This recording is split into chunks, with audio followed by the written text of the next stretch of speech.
Eh, ya. Entonces, ya, como les decía, descartamos que no sea traumático y de las no traumáticas tenemos que descartar, o sea, tenemos que asegurarnos de que esto sea un síncope verdadero, o sea, que sea una pérdida de conciencia rápida que la recupero espontáneamente. Si eso no se cumple, no es un síncope. Y por ejemplo, si tenemos de estas otras causas, en general, la crisis epiléptica va a tener en general como un periodo posictal donde el paciente va a estar confundido. Eso nos va a ayudar. En un TIA, y por ejemplo ahí la causa más común es un TIA de la arteria vertebrovascular, en general voy a tener síntomas en el brazo, me va a quedar el brazo dormido. En la psicógena en general suelen durar más tiempo, entonces no es un síncope propiamente tal y tenemos que ir a descartar a través de la historia clínica estas causas. Y el síncope principalmente va a tener tres causas, que es el reflejo, el ortostático y el cardíaco. En general, la epidemiología de esto es que en general el 20% va a tener un síncope a lo largo de la vida. No sé si a alguno de ustedes ya le ha pasado, a mí por lo menos no me ha pasado, pero por ejemplo mi hermana tenía síncopes reflejos cuando era adolescente y la tuvieron que estudiar. Entonces ahí yo creo que todos ustedes conocen a alguien que en algún momento ha tenido estas pérdidas transitorias de conocimiento que vuelven. En general, el cuando uno es joven, en general se da más bien en niños, adolescentes o incluso en la edad de ustedes es bien frecuente, en general es vasovagal. Entonces se asocia a sensaciones fuertes, a situaciones en particular que generan un reflejo que me hace perder el flujo cerebral y por tanto el conocimiento. Y después hay un segundo pic que va a ocurrir después de los 50 años que va a empezar a aumentar la incidencia y esto ya es gente que tiene enfermedades crónicas. Entonces, por ejemplo, los diabéticos van a tener alteración del sistema autonómico, entonces es más frecuente que hagan ortostatismo. Los pacientes los estamos tratando con antihipertensivos porque ya tienen hipertensión, pero llega un momento donde naturalmente va a empezar a bajar su presión y les seguimos manteniendo más ortostáticos. Y empiezan a haber alteraciones estructurales cardíacas que también van a empezar a hacer más síncopes cardíacos, que son los más peligrosos y ahí donde tenemos que tener ojo.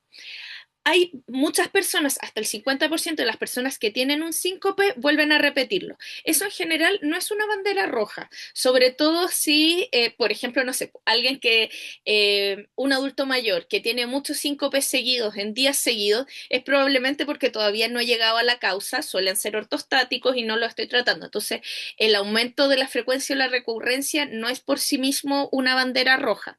Y hay en general los síncopes cardíacos, por ejemplo, que son los más peligrosos, no tienden a repetirse como de forma frecuente, de forma seguida, sino que tienen más espacio en el tiempo. Entonces, yo les hablaba del síncope reflejo, este es el neuromediado, el más frecuente en gente joven, y en general ocurre por una emoción y vegetación prolongada. Si yo les preguntara cuál es lo más frecuente que ocurra esto, piensen en los conciertos. Entonces, conciertos, hace calor, no sé si se acuerdan que hubo un concierto hace unos años, hoy no me puedo acordar de quién era, pero fue el año pasado, que no les dejaban entrar botellas de agua y hubo muchos desmayos. Porque piensen, gente mucho tiempo parada, bipedestación prolongada, tu artista favorito, emoción, tienden a haber desmayos. No les dejaban entrar agua, ¿por qué les digo eso? Porque también hipotensión ortostática, ¿cómo se llama? Deshidratación, así que también puede generar eso. Hay algunos síncopes que son situacionales, o sea que la persona tiene alterada el arco reflejo y, por ejemplo, cada vez que tiene un ataque de tos o cuando tiene una micción muy prolongada, tiende a ocurrir esto. O por hipersensibilidad del seno carotidio. Esta causa no es tan frecuente en la hipersensibilidad del seno carotidio y se asocia mucho a gente que ha tenido cirugía del cuello, radioterapia del cuello. Y en general tienden a que cuando hacen movimientos rápidos del cuello, por ejemplo, mirar mucho hacia arriba puede ser una razón o abrocharse la corbata, tienden a colapsar, ya porque el tocar el seno carotidio les tiende a bajar la presión porque, insisto, hay una alteración en el acto reflejo. en el arco reflejo. Esto en general es benigno y es más frecuente en personas jóvenes, salvo la hipersensibilidad del seno carotidio que tiene esta particularidad del antecedente quirúrgico de radioterapia. La hipotensión ortostática en general puede ser inducida por fármacos. Estoy tratando demasiado a una persona que no necesita tanto antihipertensivo. Ahí les pongo un ejemplo. Yo tuve un paciente que me derivaron por hipotensión. Él de hecho hacía síncopes cuando estaba mucho rato de pie y era un paciente con tuberculosis. Obviamente descarté que no fuera insuficiencia suprarrenal, no tenía cortisol normal, pero el señor pesaba 100 kilos y con la tuberculosis había bajado a 70 kilos y nadie le había modificado sus medicamentos ni para la diabetes ni para la hipertensión. Entonces, habiendo bajado tanto de peso, ahora se encontraba, antes era obeso y ahora tenía un peso normal, los medicamentos eran mucho para él. Entonces hacía hipoglicemias e hipotensión porque básicamente lo estaba sobretratando. Depresión de volumen, entonces cuando alguien tiene diarrea, vómitos o tiene algún tipo de sangrado también puede ocurrir, o por fallo autonómico. La hipotensión ortostática también puede ocurrir por alteraciones del sistema autonómico y es muy frecuente en los pacientes diabéticos, así que ojo. El síncope cardíaco, por suerte, no es tan frecuente y en general ocurre por arritmias o una alteración estructural, principalmente la estenosis aórtica, la miocardiopatía dilatada. O sea, perdón, hipertrófica, que hay una obstrucción al tracto de salida, tanto en la estenosis aórtica como en la miocardiopatía hipertrófica, el corazón intenta latir y no logra sacar toda la sangre, entonces no logro aumentar mi gasto cardíaco cuando lo necesito y el paciente tiende a colapsar. El TEP es una causa súper poco frecuente de síncope cardíaco. Eventualmente igual la vamos a ir a buscar con estructura, pero es bien poco frecuente.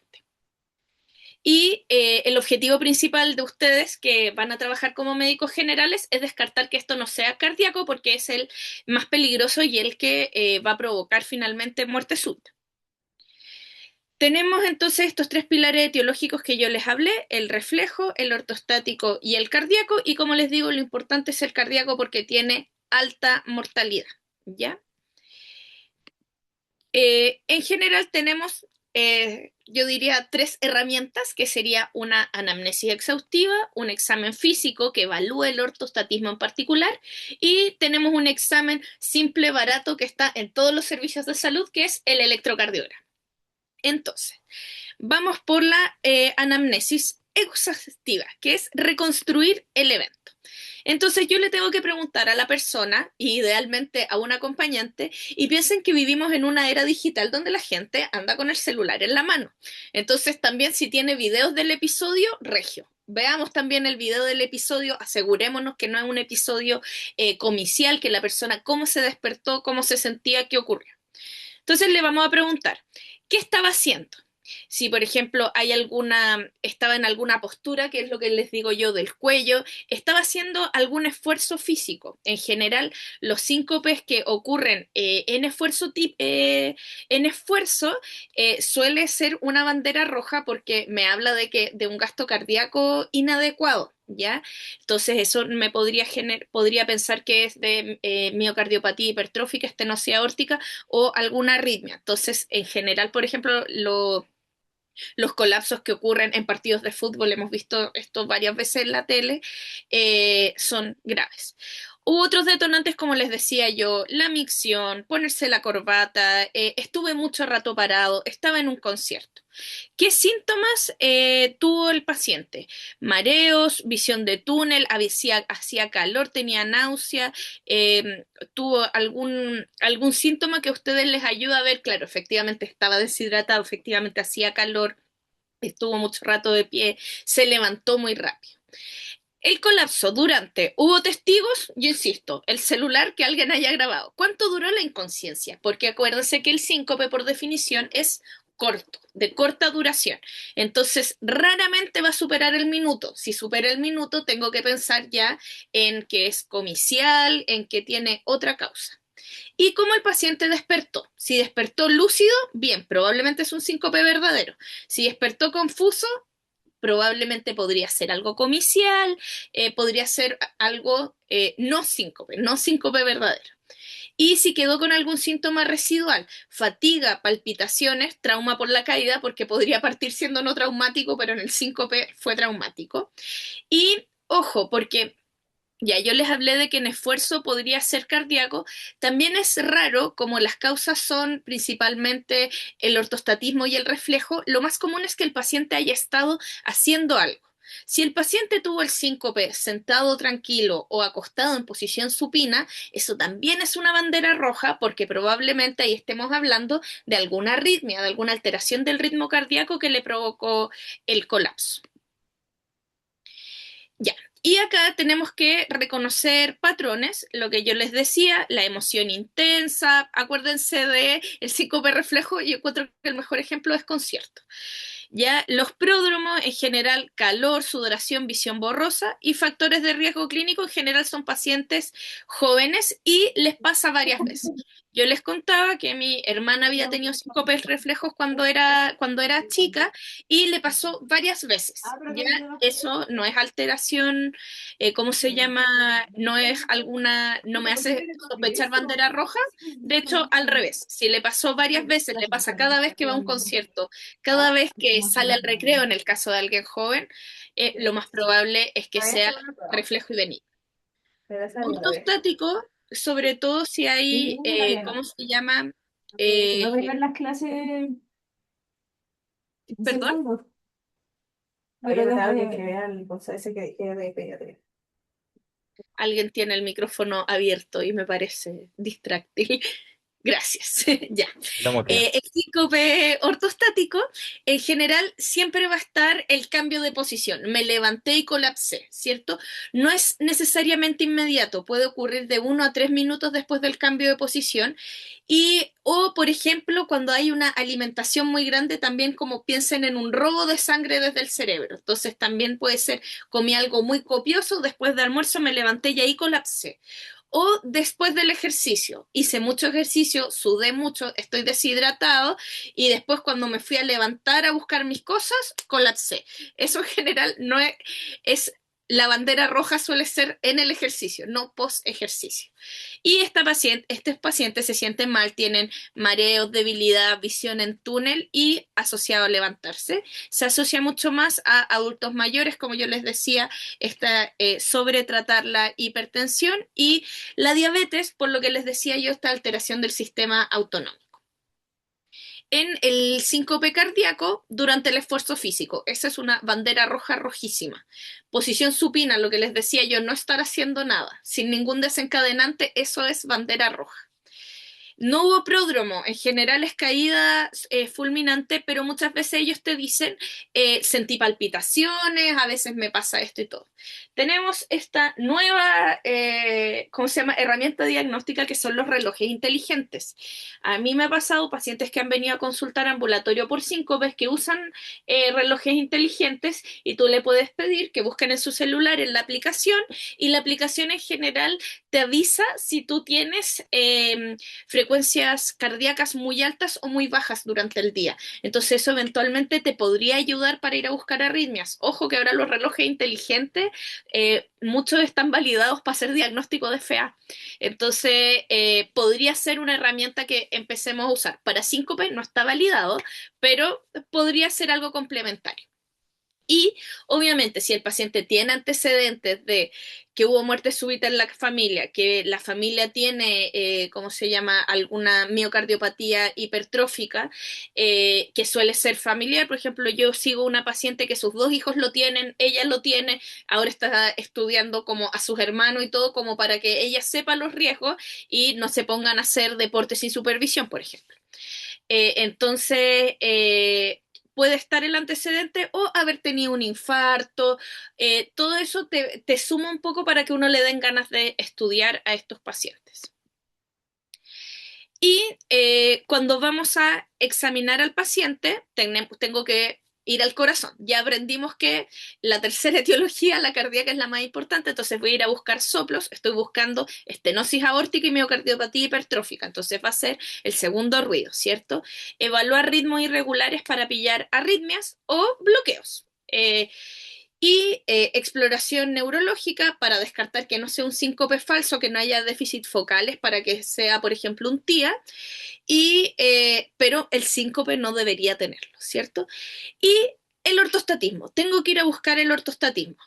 Acá tengo que ir a buscar la presión arterial con la frecuencia cardíaca y tendría que medirlo inmediatamente al ponerse de pie y después a los 3 minutos porque no siempre va a ser inmediato. ¿Cuál es el problema de esto? Que no sé si ustedes puedan con el manguito, el estetoscopio, ponerse a calcular todas las cosas y verlo inmediato y todo. Entonces, para esto necesitan un Arturito. ¿Cuál le digo yo al Arturito? El controlador de signos vitales, esta cosita con rueditas. Entonces, en general, intenten ponerle un Arturito al paciente, le toman la presión, acostado, sentado, tranquilo, y después lo hacen pararse y le piden de nuevo al Arturito que se la tome inmediato, cuentan 3 minutos y le piden al Arturito de nuevo. Si el paciente se desmaya, tienen el diagnóstico hecho, o sea, no necesitan el Arturito, pero probablemente el Arturito les ayude para tener todos los datos y dejar buen registro de la prueba de ortostatismo. Y entonces, en general, bajo riesgo asociado a... Ah, me faltó una. Bueno, no importa. Bajo riesgo asociado a pródromos típicos, ocurre de pie, desencadenado por tos, defecación, diuresis o dolor, examen físico normal y historia de múltiples episodios similares. O sea, la frecuencia no es un factor de riesgo.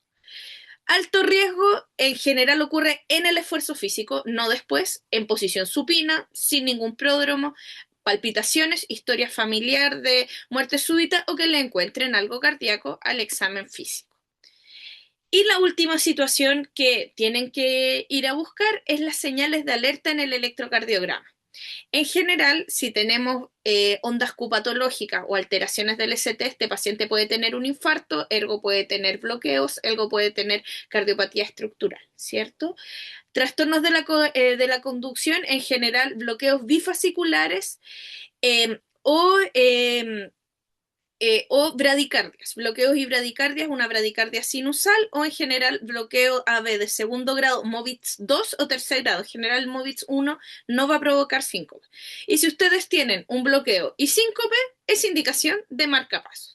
Y canalopatía estructural, acá tienen que buscar los patrones de Brugada, Bowers Parkinson White, alteraciones en el fondo de la repolarización, que ustedes pueden ver que estos pacientes tienen más riesgo de muerte súbita y tienen que tratarlos.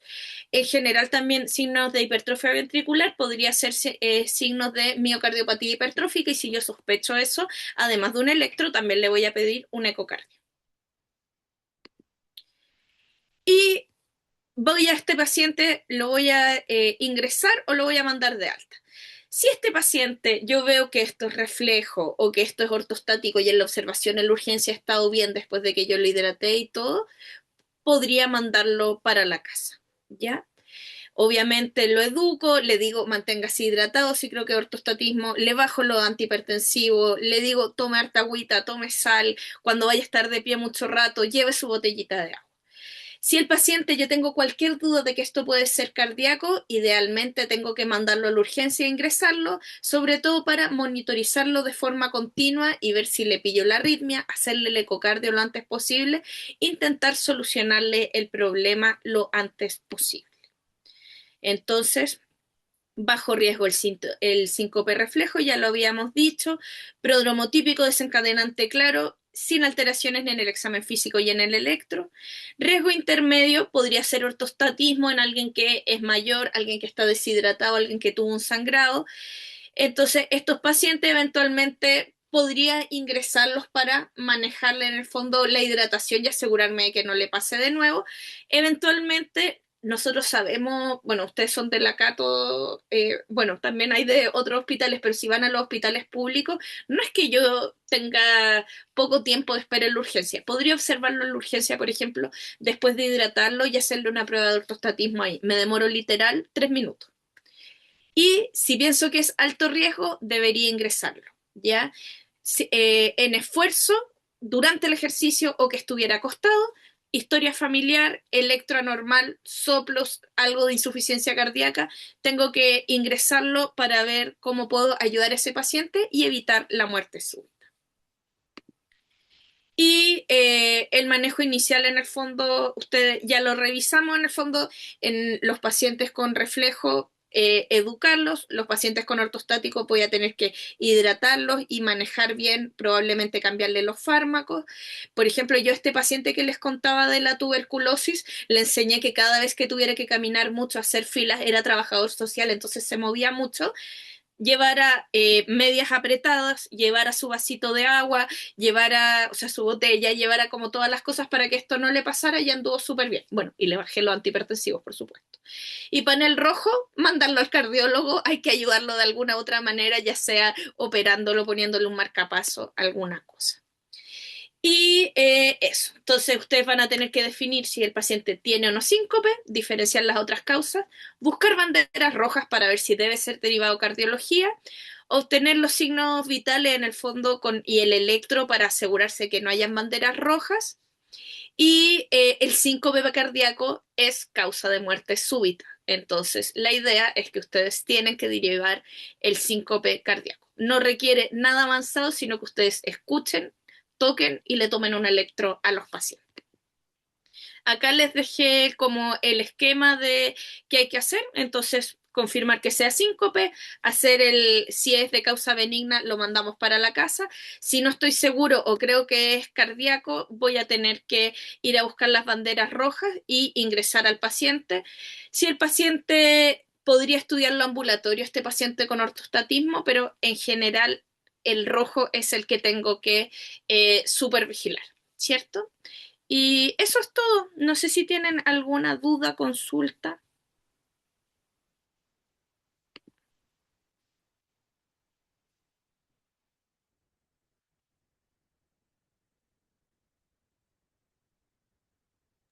Déjeme que no pueden abrir el micrófono. Guillermo levantó la mano. Ahí sí pueden reactivar. Doctora, em, Hola, Guillermo. tengo una duda respecto a los bloqueos en el síncope cardiogénico, porque yo de mis Ujú. clases de cardiología había entendido que los bloqueos que generaban el síncope y que uno podría caracterizarlo como cardiogénico tenía que ser trifasicular. Y no sé si basta con uno bifasicular, como eso no. Mira, el trifascicular en general sí o sí, bifascicular con síntomas probablemente tú igual podría causarte síncope y después ya de la conducción a B son los de tercer grado o de segundo grado solo el de Beckenbach tipo 2, ya no el tipo 1, ya, pero en general si tú tienes alteraciones en el electro y el paciente tiene síncope, probablemente vas a tender a estudiarlo con electro, que ya lo tienes, digamos, pero también con ecocardio, para ver por qué Ya, sucedió en el fondo si tiene otra alteración estructural, porque por ejemplo los bloqueos que mencionas tú, el trifascicular o el bifascicular, se asocia mucho a infartos. Entonces también ya, tengo que ver si no hay una quinesia, si no hay otra causa también de síncope. ya. Entonces, un paciente que tuvo un síncope y después vemos el electro y tenía un bloqueo bifasicular, podemos atribuirlo a eso. Podrías atribuirlo a eso y también ese paciente se va a ir de cocardio, para Ya, que veas buenísimo. cómo le vaya a poder ayudar.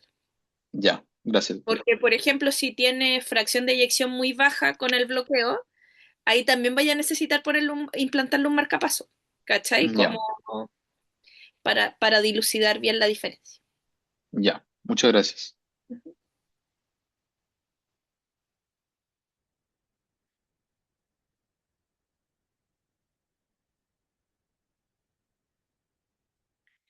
Bueno, no, y voy a aprovechar de decir algo que ahí caché que no estaba en la diapo.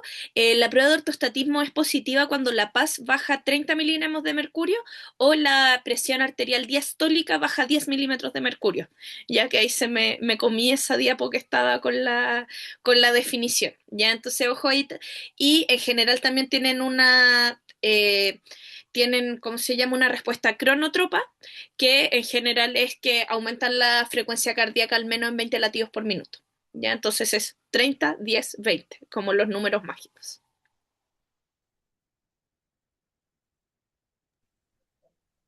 Ya, pues muchas gracias doctor, por la clase. Está Ujú. bastante interesante y como concreta de lo que necesitamos. Así que muchas Sí, gracias. lo intenté. Eso, vean las guías y el up to date, que también ahí me preparé leyendo del up to date, está súper bueno. Ya, y es como, está bien estructurado y fácil de leer, súper para médicos general. Así que esas deberían ser sus fuentes. Ya, pues, chiquillos, ¿Pudiera muchas enviarme gracias. el PPT? Se lo Sí, te agradecería lo mucho. mando por correo, no hay problema. Sí, ya. Muchas gracias. Ya, que estén bien. Hasta Chao. luego, gracias.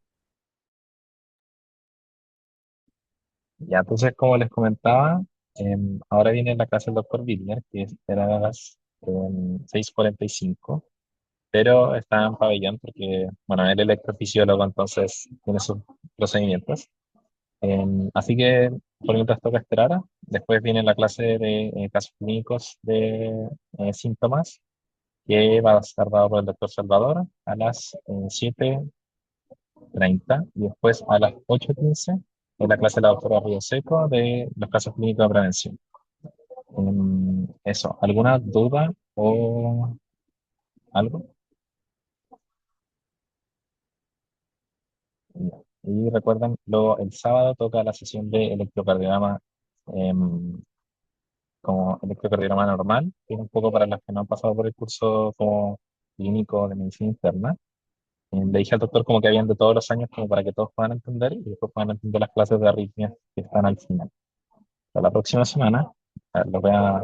eh, después todo esto igual se lo voy a enviar por correo, pero es como para que sepan, y por si tienen alguna. El tema es que han ido como cambiando, no le hemos mandado todo definitivo porque los profes han ido como cambiando y muchas veces como que quieren estar programado para ser asincrónico y después quieren que sea sincrónico. Entonces, la próxima semana, el miércoles, tenemos la sesión 9 que va a ser de síndrome coronario agudo con supradesnivel del ST, dada por el doctor Abraham Jacob. Después va a ser la clase, todo esto parte a las 6 igual que hoy día, de 6 a 6:40, síndrome coronario agudo con supra, después sin supra a las 6:45. El doctor Samuel, no sé muy bien leer el apellido. Después viene la sesión de casos clínicos que va a ser de insuficiencia cardíaca y sobre síndrome coronario agudo. Entonces, para eso, previamente tendrían que haber visto las clases de insuficiencia cardíaca, que es la que les comentaba al inicio de la sesión, que es fisiopatología, diagnóstico y tratamiento con fracción de eyección reducida y preservada. Y eso.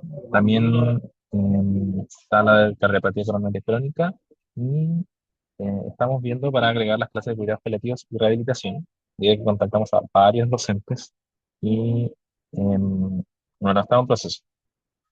La de rehabilitación se va a llegar, ahí les voy a ir avisando cuándo. Eso. También tienen después, el, después la siguiente sesión es el 20, que van a haber tres clases. La de síndrome coronario no obstructivo, dada por la doctora Acevedo, la clase de TEP, que va a ser por el doctor Schultz, y probablemente esté la clase de patología óptica, que está dada por un cirujano vascular. Pero como les digo, todo esto como para, esto es como una introducción como para que vayan sabiendo en qué estamos y igual todos les voy a mandar por correo. Hola. Eso. ¿Alguna duda? No había terminado la clase, pero ahora vienen otra. La voy a Ah, ver. parece que alguien está con el micrófono ahí. Bueno, eso así que ahora vamos a esperar. No me hemos actualizado. Ya. Em, ya, la asistencia con que asistan a una clase, como le decimos, como estaba en el programa inicial que publicamos por Instagram, las clases son los miércoles y sábados. Si hay alguna sesión extra que son, sí, es que como le debemos decir, como que han ido cambiando los cronogramas, por eso como que no lo hemos publicado el definitivo, pero les publicamos como lo que tenemos ahora y cualquier cambio se lo avisamos. Si hay alguna sesión que no es el miércoles o no es el sábado, no va a ser considerada como asistencia por justamente lo que les decía de estos cambios de los doctores. Eso. ¿Alguna duda? Sí, después va a ir el comunicado en el mail, como con el cronograma actual. Cualquier cambio se lo comunicamos. Sí, ya, pero entonces, de momento para esta semana, el sábado a las 10, de 10 a 12 aproximadamente, va a ser el taller de electrocardiograma normal por el doctor José Miguel Castellán, que es cardiólogo de acá, de la UCL. Eso. Y hoy día terminamos aproximadamente a las 9.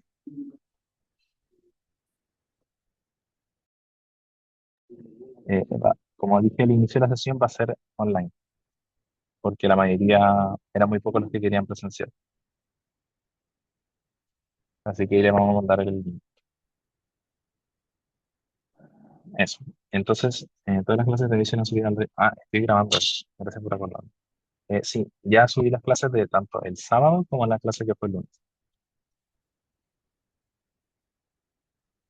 Espérenme.